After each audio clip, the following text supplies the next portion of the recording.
እዚህ ገዳም እጄ ተጠምቄ ቆይቻለሁ። እንደ 40 ቀን ሕፃን ሆናለሁ። እዚህ ቦታ ስደርስ ተረጭቼ ዝክሩን በልቻለሁ፣ እንደዚህ ሆናለሁ የሚል የኦርቶዶክሳዊ አስተምህሮ አይደለም። እግዚአብሔር ዘር እየቆጠረ ምንም አንድ የተናገር ያለው የገሌ ልጅ ምንም ያህል ብትሰራ 1000 ትውልድ በሙሉ ዝም ብለህ ሰተት ብለህ ገነት መንግስተ ሰማያት ትገባለህ ማለት አይደለም። ንስሐ አልገባም ለምን ሲባል ግሸን እጃለሁ ተለያየ ላይ ንጹህ ሆኜ ስምምጥ ለንስሐ አባት ያልናዝም። ምክንያቱም ዋልደባ ሄጄ ዮርዳኖስ የሚባል ጽፈታል በዚያ ታጥቤያለሁ። እንደዚህ የሚባል ትምህርት የለም ነው። አቡነ ሳሙኤል ራሳቸውም አላስተማሩ። በፍጹም ገዳሙም እንደዚህ አያስተምሩ። እነዚህ ሶስቱ የሌሉትን ሰው በቃል ኪዳን ምክንያት አይድን። እመቤታችን ድንግል ማርያም እንኳን የክህነትን ስራ ተክታ አትሰራም። እውነት ለመናገር ከድንግል ማርያም በላይ ያለ ቅዱስ የለም። እሷ እንኳን ብትሆን ወደ ካህን ትመራዋለች እንጂ ካህኑ ይቅርብህ እኔ የአምላክ እናት ስለሆንኩ እኔም ማልድሃለሁ ጨርሶ አትልም። የቅዱሳን ቃል ኪዳን አሚነ እግዚአብሔርን ተክቶ አያድንም። ጥምቀትን ተክቶ አያድንም። ቁርባንን ተክቶ አያድንም። ቄሱ እኮ ይፍታ ይድግ ያንጸው ይቀድስ ብሎ በሉ እንግዲህ እኔ ፈትቻችኋለሁ ነው የሚል።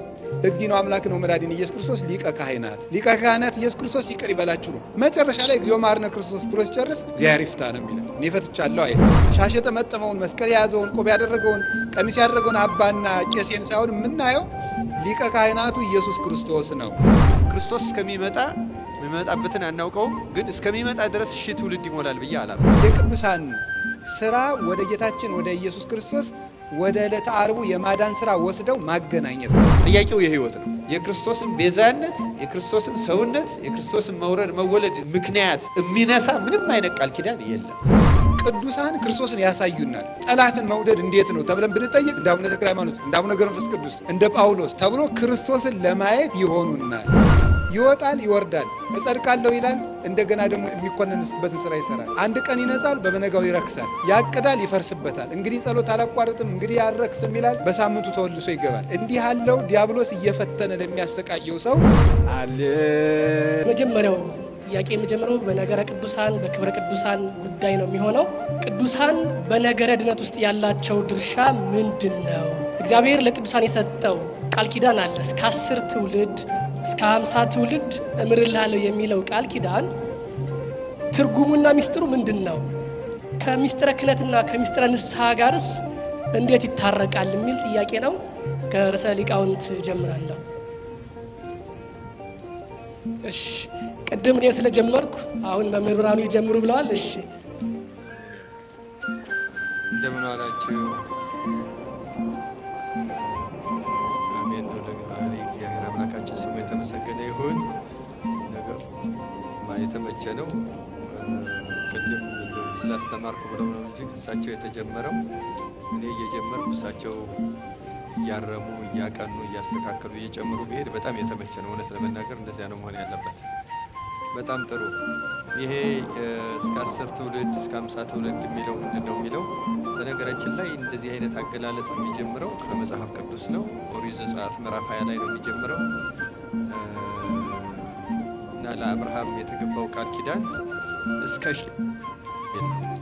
10 ቁጥር ጀምሮ ያሉት ብዙ ቁጥሮች 10 20 30 40 50 60 70 80 90 100 ከዚያ በአብዛኛው ግን በጣም ፍጹም ለመናገር ሺህ ይባላል እና ሺህ ፍጹም የሚገርመው እዚያ ላይ እስከ 1000 ትውልድ ምሕረትን እሰጣለሁ ካለ በኋላ ደግሞ እስከ 4 ትውልድ ደግሞ ተበቅዬ አጠፋለሁ ይላል ደግሞ እግዚአብሔር እና በቀሉ ሲሆን 4 ምሕረቱ ሲሆን ስንት ነው የሆነው? መልሱልኝ። ስለዚህ ሺህ የሚለው እግዚአብሔር ዘር እየቆጠረ ምንም አንድ የተናገር ያለው የገሌ ልጅ ምንም ያህል ብትሰራ 1000 ትውልድ በሙሉ ዝም ብለህ ሰተት ብለህ ገነት መንግስተ ሰማያት ትገባለህ ማለት አይደለም። የዚህ መልእክቱ 2 ነው። አንደኛ የእግዚአብሔር ምሕረቱ ከመዓቱ ጋር የማይነጻጸር መዓቱ በጣም ትንሽ ናት፣ ምሕረቱ ተነግሮ የማያልቅ ሰፊ ነው። ለዚያ ነው ትውልድ ስንት ነው ቁጠሩ ያልኳችሁ እንጂ አብርሃም ክርስቶስ እስከሚመጣ የሚመጣበትን አናውቀውም፣ ግን እስከሚመጣ ድረስ ሺህ ትውልድ ይሞላል ብዬ አላምንም። ከአዳም ጀምሮ ያለው ነው። ከአብርሃም ጀምሮ ያለውን ደግሞ ስንቆጥረው የማቴዎስ ወንጌል ላይ እንዳለው ወደ 44 ትውልድ ነው አይደለም? ስለዚህ ተመልከቱ፣ ቃል ኪዳን የተገባለት አብርሃም ነው። ከአብርሃም ጀምሮ ያለው ዘመን ሲቆጠር እናሰላዋለን። በዚያ ውስጥ 44 እስከ ዕለተ ምጽአት ሺህ አይሞላም በእርግጠኝነት እና ጉዳዩ የትውልድ ቁጥር አይደለም። ከዚያ ይልቅ እስከ 4 ትውልድ ተበቅያ አጠፋለሁ እስከ 1000 ትውልድ ምራለሁ ሲል የእግዚአብሔር እኛን ለመማር ትንሽ ምክንያት ነው የሚፈልገው። እግዚአብሔር ትንሽ ምክንያት ይፈልጋል። ከተመለስን በትንሽ ምክንያት እግዚአብሔር ይቅርታ ይሰጣል። በጣም ምህረቱ መጀመሪያ አያምኑማ በቃል ኪዳኑ አምነው የሚያምኑ ከሆነ ሕግ ስርዓቱን ይጠብቃሉ። በዚያ መሰረት ለሚሄዱ ነው ምህረት የሚገኘው። ዘርን ይባርካል፣ ልጆችን ይባርካል፣ ያለ በረከትን እያወረሰ ጸጋን እየሰጠ ይሄዳል። ይሄ በቅዱሳን ታሪክ ተደጋግሞ የሚታይ ነው። ዛፉ መልካም ከሆነ ፍሬው መልካም ነው ተብሎ በወንጌል እንደተጻፈው መልካም ቤተሰብ መልካም ሰዎች በረከታቸውን ለትውልድ ያስተላልፋሉ። እንዲያውም አንድ የቤተ ክርስቲያን የነገረ እግዚአብሔር ሊቅ ምን ብሏል? ቅዱሳን ምንድነው usually saints coming cluster ይላል። በቡድን ነው የሚመጡት ማለት ምን ማለት ነው? ቤተሰብ ሆነው ይመጣሉ። ያ በረከቱ ይወርዳል፣ ይደርሳል፣ እንደዚህ ይደርሳቸዋል ይላል። አሁን የአቡነ ተክለ ሃይማኖት ዘር በጣም ብዙ እስከ መጨረሻው በዚያ ቤት በእኛ ሀገርም እንደዚህ የሚነገሩ አሉ። እና ዘሩ አንዳንድ ጊዜ ሲባረክ ምን ሲልና ልጆቹ ያንን መከተል ሲፈልጉ ግን እስከ 1000 ትውልድ እስከማይነገር ድረስ ይሄዳል። በምድርም ህይወታቸው እየተባረከ እየተቃና ይሄዳልና የቅዱሳን ቃል ኪዳን በጣም ይሰራል። የመጨረሻ ግን እኔ ለዚች ላይ ለአባታችን ከመልቀቂያ በፊት የምናገረው የቅዱሳን ምልጃ እንዴት ነው የሚያድነን የሚለውን ለፕሮቴስታንቶች ወይም እነሱን ጥያቄ ለሚያነሱብን ሰዎች ስንመልስ በአግባቡ በመሰረታዊነት መመለስ ያለብን መልስ አለ። ቃል ኪዳን የሚሰራው ለማን ነው? ለሚያምነው እንደዚህ ነው የሚለው ተናግሬያለሁ። ግን ባጭሩ የቅዱሳን ቃል ኪዳን አሚነ እግዚአብሔርን ተክቶ አያድንም፣ ጥምቀትን ተክቶ አያድንም፣ ቁርባንን ተክቶ አያድንም። እነዚህ ሶስቱ የሌሉትን ሰው በቃል ኪዳን ምክንያት አይድንም። እየሰማችሁ ነው አይደል? እምነት ሳይኖረው ሳይጠመቅ ሳይቆርብ እነዚህ ሶስት ቆረቡ በኋላ የማመን የመጠመቅ የቁርባን ውጤት የሆኑ መልካም ስራዎች አሉ ከክርስቶስ ጋር የመኖር። እነዚያን ስራዎች ላይ ጉድለት ላለበት ሰው ይሄ ቅዱሳን ቃል ኪዳን ይረዳዋል ማለት ነው። ስሬታ ላማሽ ነው የሚሰጠውና አጥርተን የክርስቶስን ቤዛነት የክርስቶስን ሰውነት የክርስቶስን መወለድ ምክንያት የሚነሳ ምንም አይነት ቃል ኪዳን የለም። እንዲያውም ቃል ኪዳኖች በሙሉ የተነገሩት ከነ አብርሃም ጀምሮ ፍጻሜያቸው በክርስቶስ ነው የተፈጸመው። የቃል ኪዳን ፍጻሜ ኢየሱስ ክርስቶስ ነው።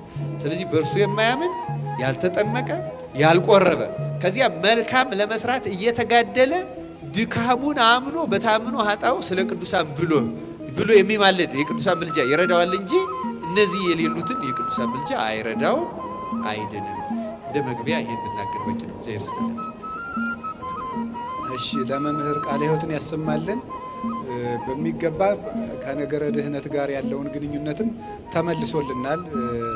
አንድ ሁለት ነገር ለማለት ካልሆነ በስተቀር ወይም እኔም ከጉዳዩ ያለው ለማለት ያክል እንጂ ተመልሶልናል ሁሉም ነገር። ቅዱሳን አባቶቻችንና እናቶቻችን በነገረ ድህነት ያላቸው ድርሻ ምንድን ነው የሚለውን አሁን የተነገረን ነው። እንደው ለመያዝ እንዲመቸን የቅዱሳን ቃል ኪዳን ራሱ ለምንድን ነው ያስፈለገ ቢባል ቅዱሳን መጀመሪያ የሚያደርጉት ምንድን ነው ስትሉ ከእግዚአብሔር ጋር ማስታረቅ ነው። ቅዱስ ጳውሎስ እንዳለው ሁለተኛው ቆሮንቶስ ምዕራፍ እና ወይን አፍስሶለት መጨረሻ ላይ ወዴት ወሰደው ነው የሚለው? ወደ እንግዶች ማረፊያ ወሰደው። እዚያ ወሰደና እዚያ ለእንግዶች ጠባቂ 2 ሳንቲም ሰጥቶ በእነዚህ አስታምልኝ ስመጣ ደግሞ ዋጋህን እከፍልሃለሁ ብሎት ሄደ ይላል። ደጉ ሳምራዊ የተባለ በአጠቃላይ ወንበዴው ዲያብሎስ ነው። የተቀጠቀጥነው ልብሳችን የተገፈፈ ራቁታችን የሆንኛን ዲያብሎስ ዕለት ዕለት በኃጢአት የሚቀጠቅጠን የሚያራቁተን ከእግዚአብሔር የሚለየን ልብሳችን፣ ጥምቀታችን፣ ልጅነታችን እንዲገፈፍ የሚሰራው ተቀጥቅጠን የወደቅን ሁላችንም ራሳችን ነን። አዲያ ይህንን ለዚህ ቁስል ዘይትና ወይን ያፈሰሰልን ሳምራዊ ክርስቶስ ነው። ደሙን የሰጠን ሀብተ መንፈስ ቅዱስን ያደለን በሀብተ መንፈስ ቅዱስ ዘይቱ ዝገቱ እንዲጠራ በንስሐ እንድንቀደስ በደሙ እንድንባረክ እንድንከብር ያደረገን ድህነትን የሰጠን እሱ ነው። መድኃኒቱ እሱ ሆኖ ግን አስታማሚዎቹ እነማን ይሆናሉ? ቅዱሳን ይሆናሉ ማለት ነው። እነዚህ ቅዱሳን ያስታምማሉ፣ ይኮተኩታሉ፣ ፍሬ ሳያፈራ እንዳይቆረጥ ቆየ ዘንድሮን እያሉ ስራ ይሰራሉ። ይህንን የሚያደርጉት ይሄን የሚያደርጉት ቅዱሳን እየለፋ እየደከመ ለሚጎልበት ሰው ነው።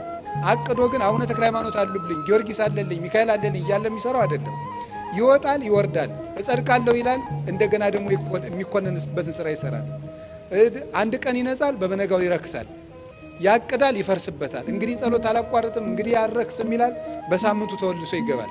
እንዲህ ያለው ዲያብሎስ እየፈተነ ለሚያሰቃየው ሰው ቅዱሳን ይረዱታል። በአባ መቃርስ ገዳም አስቄጥስ ገዳም የተደረገ አንድ ታሪክ አለና መነኮሳቱ ያቅዳል፣ ይለፋሉ፣ ይደክማሉ፣ ጥሩ ይጋደላሉ፣ ደግሞ ይጎልባቸዋል። እና አንድ ከሌላ ገዳም የመጣ መነኩሴ ምን ይላል? እዲያ እናንተ ደግሞ እዚህ መነኮሳት ነን ብላችሁ በዚያ ኮከብ በመቃርስ የሚኮተኩቱን የሚያርሙን እና የሚያስታምሙን አስታማሚዎች ናቸው። የመጨረሻው ቅዱሳን የሚያደርጉት ክርስቶስን ወደኛ ይዘው መምጣት ነው። ለባስያነ ክርስቶስ ናቸው። ክርስቶስን ይዘውት ይመጣሉ ወደኛ። ምክንያት ቀበል በእነሱ የምናገኘው ማንን ይሆናል ማለት ነው? ክርስቶስ እናገኘዋለን ማለት ነው። ስለዚህ ከክርስቶስ ጋር እንዋሃዳለን ነው። እነሱን ስናገኝ ዘኪያክሙ ተወክፈ ኪያዬ ተወክፈ ወዘኪያዬ ተወክፈ ተወክፈ ለዘፈነወኒ፣ እናንተን የተቀበለ እኔን ይቀበላል፣ እኔ አድርበታለሁ ነው። እኔን ይቀበላል ማለት እናንተን ሲያከብራችሁ እነዚህማ ማይደረ ክርስቶስ ናቸው፣ ማይደረ እግዚአብሔር ናቸው፣ እኔ ደግሞ ጎደሎ ነኝ ብለው ለሚያምኑ ሰዎች፣ እኔ ከእናንተ ጋር እንዳለው አምነው ለሚቀበሉ ሰዎች በእናንተ ምክንያት እነሱ እንኳን ጽድቅ ባይኖራቸው እኔ ገብቼ አድርባቸዋለሁ። ከክርስቶስ ጋር የማዋሃድ ስራ ነው የሚሰሩት። ክርስቶስን ፊት ለፊት ነው የሚያስተያዩን እንጂ ራሳቸው በክርስቶስ ቦታ ገብተው የእነሱ ቃል ኪዳን አንድ፣ ቅድመ መምህር እንደነገረን የእግዚአብሔር ደም ሌላ ሁነን አንድንም ከክርስቶስ ጋር ማዋሃድ ነው። እናንተ በገባችሁበት ቤት ሰላም ይገባል ያለ ሰላም ራሱ እኮ ነው። ካልሆነ ግን ሰላማችሁ ካልተቀበሏችሁ ወደ ራሳችሁ ይመለሳል ማለት ሰላማችሁ እኔ በእናንተው ሰውነት አድሬ እኖራለሁ፣ ወደ ሌላው አልሄድም። በፍትሕ መንፈሳዊ አንቀጽ 10 ላይ እንደተጠቀሰው ቅዱሳን ክርስቶስን ስለሚያሳዩን ነው። ክርስቶስን ያሳዩናል። እንዴት እንደሚኖር ያቃተንን ጠላትን መውደድ እንዴት ነው ተብለን ብንጠይቅ እንደ አባ ገሌ፣ እንደ አቡነ ተክለ ሃይማኖት፣ እንደ አቡነ ገብረ መንፈስ ቅዱስ፣ እንደ ጳውሎስ ተብሎ ክርስቶስን ለማየት ይሆኑናል። ለዚያ ነው ቅዱሳን ራስህን ለካህን አስመርምር ነው ያለው እንጂ በፍጹም ራሱ ምንድን ነው ያለው? እናንተ ሂዱና ወንጌልን አስተምሩ፣ ኃጢአቱን ግን እኔ ነኝ ይቅር እምለው፣ እናንተ ይቅር እንላለን እንዳትሉ አይደለም ያላቸው። ምንድን ነው ያላቸው? እናንተ ኃጢአቱን ይቅር ያድራችሁትን ይቅር እላለሁ፣ የፈታችሁትን እፈታለሁ፣ ያስራችሁትን አስራለሁ። ክህነት የመንግሥተ ሰማያት ቁልፍ የሚባለው ቁልፉን አልባ ሰው ቤቱን ዙሪያውን ቢዞር መግባት እንደማይችለው የመንግሥተ ሰማያት መክፈቻ ቁልፏ በጌታችን በኢየሱስ ክርስቶስ ሊቀ ካህናት በኩል የምትሆናት ያቺ ደግሞ የምትደረገው ደግሞ ሥጋው ደግሞ መኮንኑ የሚፈርድብን እሱ ነው። የምንቀበለው መስዋዕት እሱን ነው። ያንን የምናሳርግበት ሊቀ ካህናት ደግሞ ራሱ ነው። ያለሱ ደግሞ መዳን አይቻልም። ቄሱ እኮ ይፍታ ይድግ ያንጸው ይቀድስ ብሎ በሉ እንግዲህ እኔ ፈትቻችኋለሁ ነው የሚል። እግዚእ ነው አምላክ ነው መድኃኒነ ኢየሱስ ክርስቶስ ሊቀ ካህናት ኢየሱስ ክርስቶስ ይቅር ይበላችሁ ነው። መጨረሻ ላይ እግዚኦ መሐረነ ክርስቶስ ብሎ ሲጨርስ እግዚአብሔር ይፍታ ነው የሚለን። እኔ ፈትቻለሁ አይልም።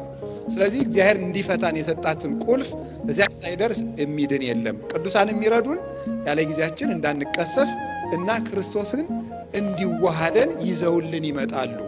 እኛ ላይ የማያሳድር ኃጢአትና እሾህ ስላለብን እነሱ ላይ አድሮ ወደ እኛ ይመጣል። ያን ለማድረግ ነው።